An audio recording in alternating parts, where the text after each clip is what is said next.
Halo anak-anak semuanya, pada kesempatan kali ini Bu Sanas akan meng-share atau membagikan materi untuk pertemuan berikutnya ya. Materi ini tentang permasalahan sosial di masyarakat. Materi ini lanjutan dari materi-materi kita sebelumnya ya.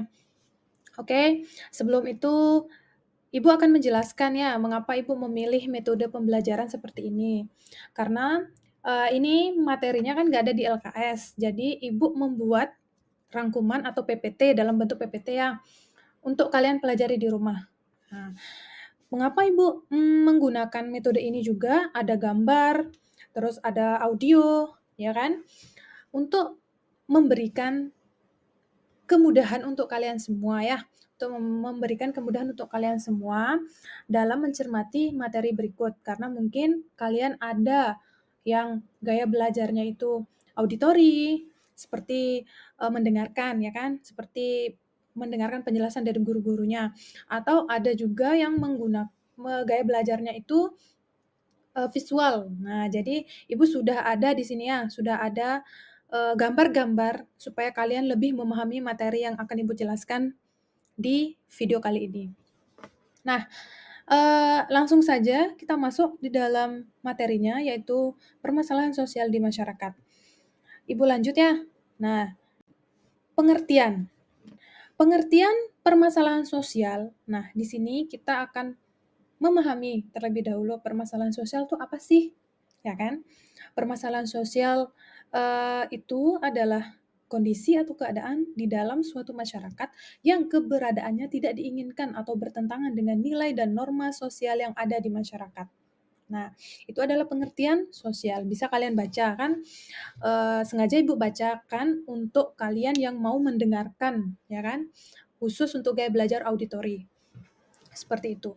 Nah, pengertian mas permasalahan sosial ini juga bisa bisa kalian lihat ada pendapat-pendapat seperti ya, permasalahan sosial menurut Surjono Sukanto, atau ada juga menurut, siapa gitu kan, ada pokoknya di internet. Tapi Ibu merangkumnya di sini, kesimpulan kesimpulan dari pendapat-pendapat ahli, ya, seperti itu. Bisa kalian baca sendiri untuk pengertiannya.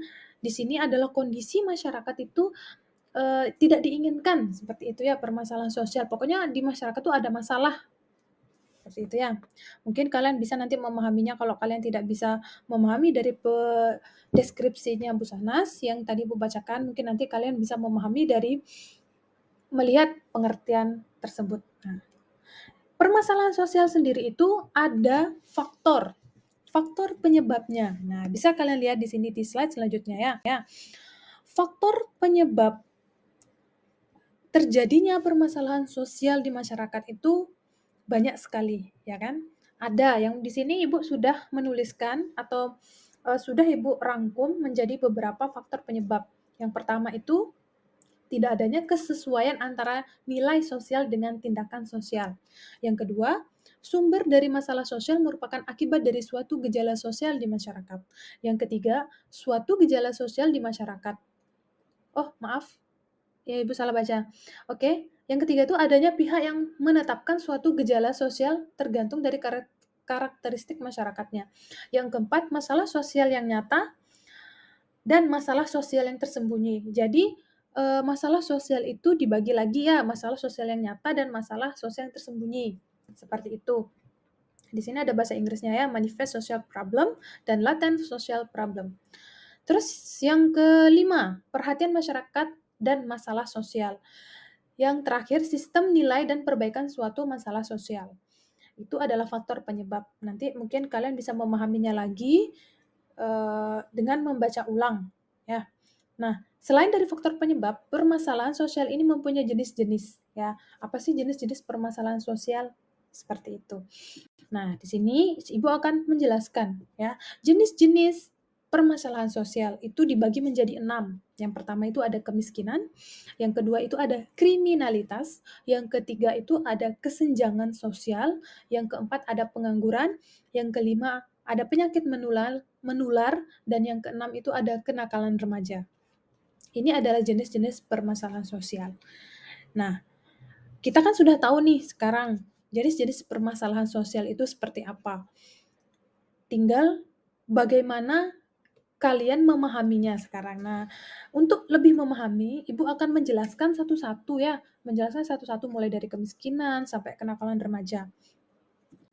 Yang pertama itu ada kemiskinan. Nah, apa sih kemiskinan itu? Nah, kemiskinan adalah suatu keadaan di mana seseorang tidak sanggup memelihara dirinya sendiri sesuai dengan taraf hidup kelompok dan juga tidak mampu memanfaatkan tenaga mental maupun fisiknya dalam kelompok tersebut. Jadi mungkin kalian dalam arti umum kemiskinan sudah tahu ya, orang yang tidak mampu, ya kan? Itu dalam arti singkat lah, orang yang tidak mampu itu kemiskinan. Ini adalah pengertian lengkapnya ya. Tingkat kemiskinan di masyarakat dapat diukur melalui berbagai pendekatan. Yang pertama itu ada kemiskinan secara absolut dan yang kedua ada kemiskinan secara relatif. Nah, untuk tugas kalian di rumah, supaya kalian lebih memahami lagi, coba jelaskan maksud dari kemiskinan absolut dan relatif ya. Nanti kalian sambil merangkum ini, kalau mau dirangkum boleh sambil kalian menulis karena ini tidak ada ya di LKS, makanya Ibu membuat materi untuk kalian supaya kalian bisa mudah belajar. Nah, untuk tugas di rumah nih kan ada tanda panah, ya kan? Ada tanda panah, coba jelaskan maksud dari kemiskinan absolut dan relatif. Silakan kalian kerjakan di buku. Oke? Nah, di sini kemiskinan juga mempunyai faktor yang melatar belakangi adanya sumber masalah kemiskinan, yaitu yang pertama itu ada dinamakan faktor biologis, psikologis, dan kultural, di mana kondisi individu yang memiliki kelemahan biologis, psikologis, dan kultural dapat dilihat dari munculnya sifat pemalas, kemampuan intelektual, pengetahuan yang rendah, kelemahan fisik, kurangnya keterampilan, dan rendahnya kemampuan untuk menanggapi persoalan di sekitarnya. Tapi kalau menurut Ibu, faktor biologis, psikologis, dan kultural ini bisa kita atasi sebenarnya ya. Ada orang yang malas bekerja, itu ada. Mungkin dia dilihat dari faktor biologisnya. Juga ada yang kurang keterampilan, jadi sulit untuk mendapatkan pekerjaan. Yang kedua itu ada faktor struktural kemiskinan. Nah, biasanya terjadi dalam masyarakat yang terdapat perbedaan antara orang yang hidup di bawah garis kehidupan dengan orang yang hidup di dalam kemewahan. Ada nih orang, Ibu kasih contoh ya, untuk faktor struktural ini ada nih yang sudah biasa kan udah memang dari faktor keturunan sudah kaya. Jadi, dia itu sudah lama nih hidup dalam kemewahan, jadi dia itu sudah malas bekerja karena sudah apa-apa sudah ada. Itu yang disebut dengan garis, garis kehidupan dalam kemewahan, seperti itu ya. Ibu lanjut. Nah, setelah kemiskinan itu ada kriminalitas. Nah, kriminalitas berasal dari kata crime, ya kan? Yang artinya kejahatan. Kriminalitas adalah semua perilaku warga masyarakat yang bertentangan dengan norma-norma hukum pidana. Kriminalitas yang terjadi di lingkungan masyarakat dapat dipengaruhi oleh beberapa faktor, baik faktor luar maupun faktor dalam. Ya. Nah, tindakan kriminalitas yang ada di masyarakat sangat beragam. Bentuknya seperti pencurian, perampokan, pembunuhan, dan lain sebagainya ya. Jadi, kriminalitas itu sangat rentan ya apabila individu itu tidak mempunyai pengetahuan seperti itu kan, rentan akhirnya. Nah, kriminalitas ini ada faktornya juga. Ada beberapa faktor yang dapat dilakukan untuk menghindari terjadinya masalah. Jadi kalian bisa melakukan hal-hal berikut untuk antisipasi terjadinya kriminalitas ya. Yang pertama itu adanya partisipasi masyarakat untuk membantu kelancaran pelaksanaan penanggulangan kriminalitas. Jadi masyarakat itu juga harus berpartisipasi. Maksudnya dalam arti gini, ada pencurian. Nah, partisipasi kalian seperti apa? Melaporkan, seperti itu kan, melaporkan untuk supaya ditangani oleh pihak berwajib seperti polisi ya kan, itu yang menanganinya. Yang kedua itu adanya koordinasi antara aparatur penegak hukum dengan aparatur pemerintah lainnya yang saling berhubungan. Jadi aparatur pemerintah juga sama aparatur penegak hukum dia harus berkoordinasi supaya menerapkan hukum yang berlaku, ya. Terus yang ketiga, peningkatan dan pemantapan aparatur penegak hukum. Yang keempat, membuat undang-undang yang mengatur dan membendung adanya tindakan kejahatan. Jadi undang-undang juga harus jelas, ya kan? Seperti yang Ibu jelaskan, sumber dari segala sumber hukum itu adalah undang-undang, ya. Nah, seperti yang ada di materi kemiskinan tadi, tugasnya ya, pokoknya ketika kalian melihat tanda panah ini pasti itu adalah tugas kalian di rumah ya. Carilah perbedaan masalah sosial kriminal dan non-kriminal, beserta contohnya. Jadi kalian harus mencari apa sih masalah sosial kriminal, ya kan? Perbedaannya sama non-kriminal. Jadi ada kriminal, ada non-kriminal. Nah, nanti kalian harus, kalau kriminal ini kan sudah tahu nih, tadi kriminal itu apa, tapi non-kriminal ini kayak gimana?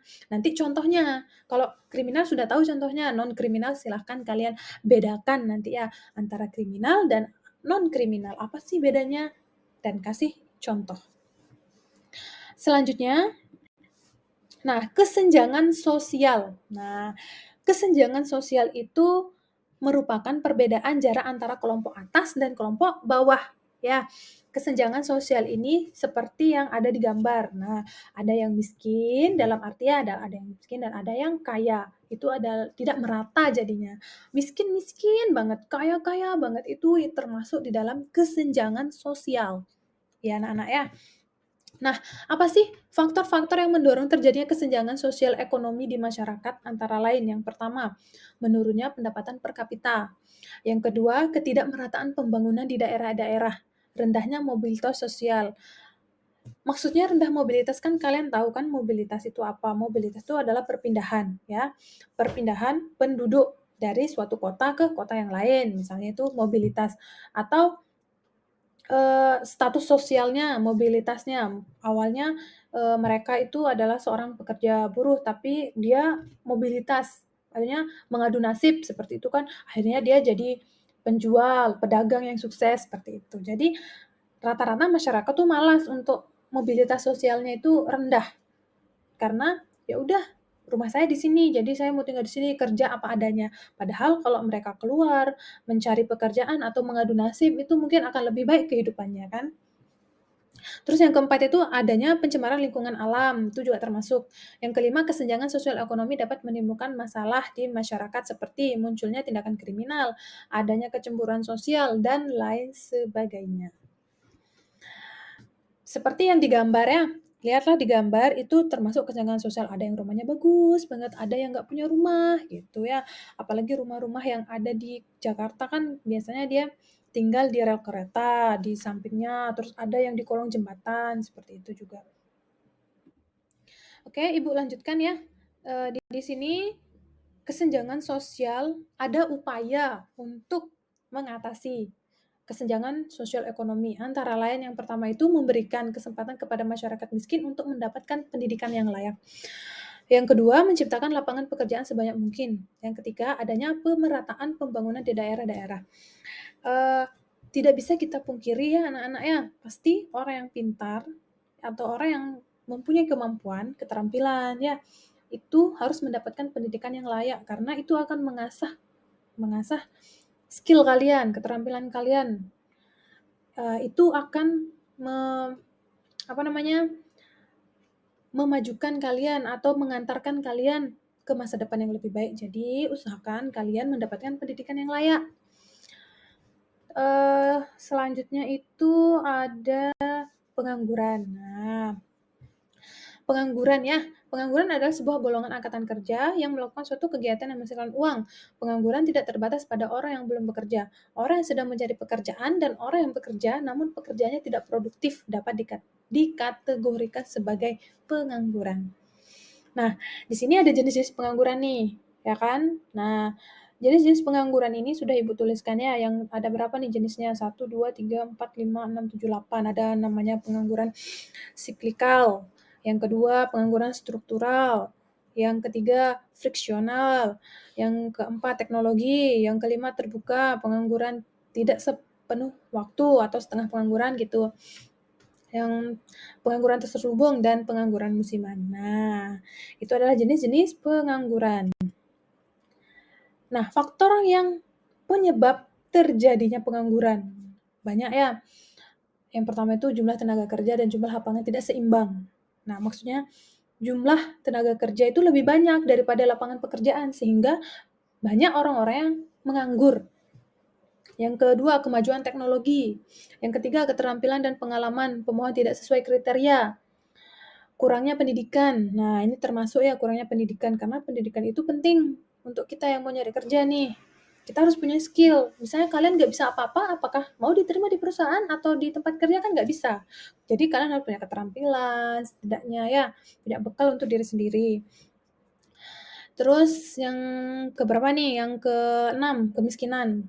Terus banyak PHK juga, tempat tinggal jauh, persaingan pasar global, kesulitan mencari lowongan kerja, harapan untuk calon pekerja terlalu tinggi. Nah, di sini ada tanda panah, seperti yang Ibu bilang tadi ya, ketika ada tanda panah, kalian harus mengerjakan ya. Berapa tadi tanda panah? Sudah 2, ini kayak yang tanda panah yang ketiga.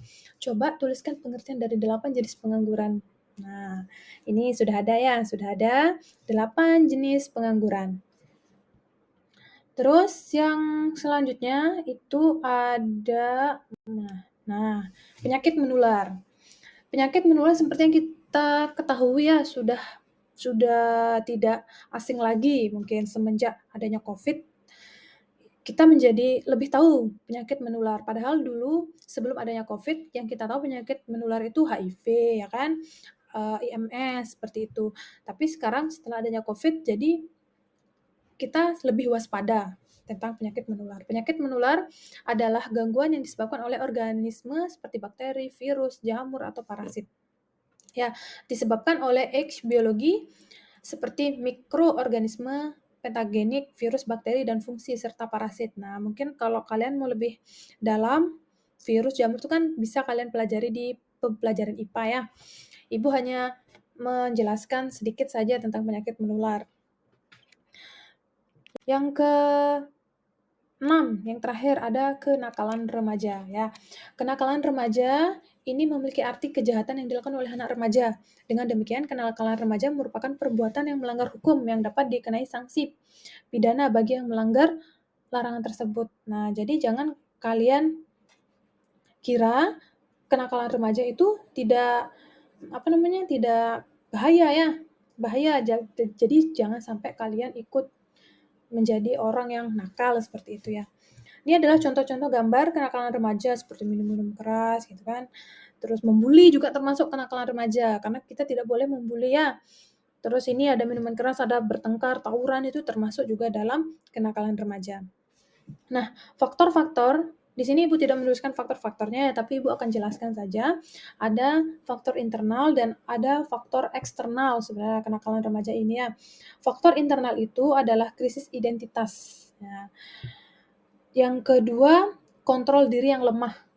Itu ada 2 faktor internal. Dari dalam diri kan kalau internal. Kalau eksternal itu yang pertama itu keluarga dan percayaan orang tua atau broken home. Jadi kan dia tidak ada yang ngurus misalnya kan. Biasanya itu menyebabkan kenakalan remaja.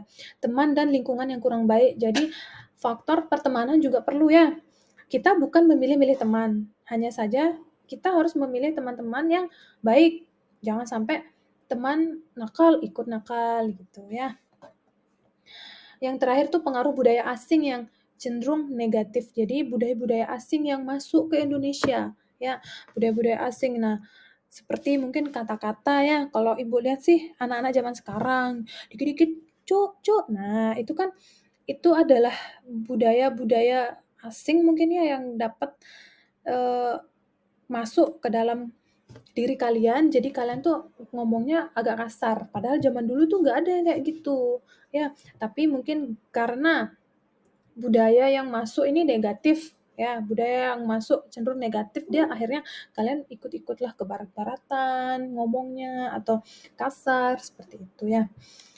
Selanjutnya itu dampaknya ini ya, dampak adanya permasalahan sosial. Tadi kan sudah Ibu jelaskan pengertian, terus ya faktor penyebabnya apa, terus jenis-jenisnya. Sekarang dampaknya itu apa sih? dampak dari terjadinya permasalahan sosial. Dampaknya itu, yang pertama itu meningkatnya kriminalitas, ya. Ketika ada permasalahan sosial tuh pasti meningkat kriminalitasnya. Adanya kesenjangan antara orang kaya dan orang miskin. Ini termasuk dalam kesenjangan sosial tadi. Yang ketiga, adanya perpecahan kelompok. Yang keempat, munculnya perilaku menyimpang. Yang kelima, meningkatnya pengangguran. Ini adalah dampaknya, ya. Dampaknya tidak jauh dari jenis-jenisnya yang tadi. Nah, ini solusi. Nah, ini sepertinya kalian bisa ya membaca solusinya sendiri. Di sini Ibu akan menjelaskan. Selain solusi di samping, sebutkan beberapa solusi permasalahan sosial menurut pemahaman kamu. Jadi, di dalam materi ini ada tugas yang Ibu selipkan ya. Tadi tanda panahnya kan sudah ada 4 tanda panah ya. Nanti silakan cari sendiri. Pokoknya ketika ada tanda panah ini berarti itu ada tugas kalian di rumah ya, sambil kalian belajar. Oke? Jadi kalian harus mencari ini ya, selain solusi yang Ibu sebutkan ini, silahkan cari solusi menurut pemahaman kamu. Jadi kan kalau misalnya ada permasalahan sosial, berarti saya harus tahu nih solusinya apa ya. Seperti itu, silahkan sesuai dengan pemahaman kalian ya. Nah, Ibu ada kata-kata nih sedikit untuk kalian ya. Jika kamu tidak mengejar apa yang kamu inginkan, maka kamu tidak akan mendapatkannya. Jika kamu tidak bertanya, maka jawabannya adalah tidak. Jika kamu tidak melangkah maju, kamu akan tetap berdiri di tempat yang sama. Nah, ini adalah kata-kata untuk motivasi untuk kalian ya. Kalau kalian tidak mau belajar, berarti kamu tidak akan mendapatkan kesuksesan misalnya kesuksesan. Kalau kamu nggak mau bertanya, berarti jawabannya adalah tidak kan? Nah, jika kamu tidak melangkah maju, maka kamu akan tetap di tempat yang sama. Seperti itu ya anak-anak ya. Jadi silakan kalian berusaha sendiri untuk maju menggapai cita-cita kalian ya, apa yang kalian cita-citakan ya. Ibu tidak pernah menuntut kalian untuk pintar, tetapi ayo kita belajar sama-sama. Ibu di sini juga belajar sama kalian. Apapun yang ada kesalahan dari Ibu mohon dikoreksi ya nanti. Nah, thank you for your participation ya. Terima kasih atas partisipasi kalian. Semoga bermanfaat materi yang Ibu sampaikan hari ini. Ibu harap kalian bisa mempelajari semua materi ini. Apabila ada Ibu salah kata ya, mungkin Ibu masih belum bisa menjelaskan seperti apa yang kalian mau. Nanti kalian bisa cari sendiri ya, belajar sendiri. Ibu hanya memfasilitasi saja di sini supaya kalian setidaknya bisa belajar sedikit, oke? Sudah ya. Terima kasih atas partisipasi kalian. Kurang lebihnya Ibu mohon maaf. Bye-bye.